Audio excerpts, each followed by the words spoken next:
বললেন, বিষ্ণুদেবকে বললেন, দাদু, যে দাদু,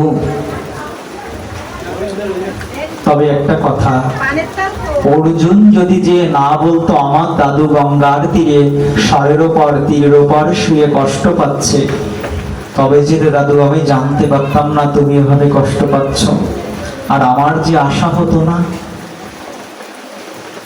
তবে জগৎকে এখানে শেখালো, অর্জুনের মতো ভগবানের ভক্ত পার্থ, অর্জুন যে যদি কৃষ্ণকে সংবাদ না দিত যে তোমার জন্য ভগবান এভাবে জগৎ সংসারে কষ্ট পাচ্ছে, তুমি যে ভগবান তাকে দর্শন দিয়ে জগৎ সংসার হতে মুক্ত করো, তবে যে আমার আশা হতো না।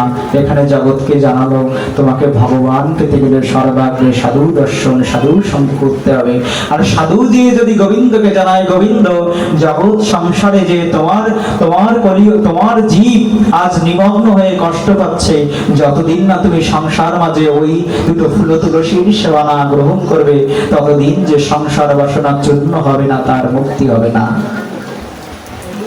তখন বলছে, দাদু তুমি তো আমায় দর্শন পেয়ে গেছো, তবে এবারে কি চাও?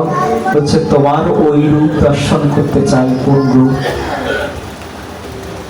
যে রূপে তুমি আজকে আমি পৃথিবীর শ্রেষ্ঠ ধনুর্ধারী গঙ্গার পুত্র ভীষ্ম ত্রিকালজ্ঞ দাঁড়িয়ে আছি বিপরীতে, আর তুমি তোমার ভক্ত পার্থকে রক্ষা করেছো।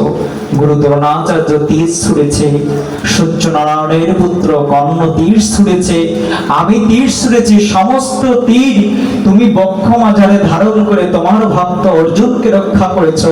আমি সেই ভগত বৎসল রূপ দর্শন করতে করতে এই জগৎ সংসার হতে চলে যেতে চাই।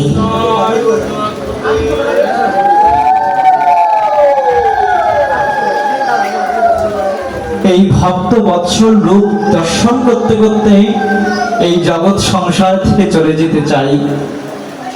তবে গোবিন্দ বললেন যে ভগবান, গোবিন্দ বললেন যে দাদু তুমি কেন আমার ওই রূপ দর্শন করতে চাও?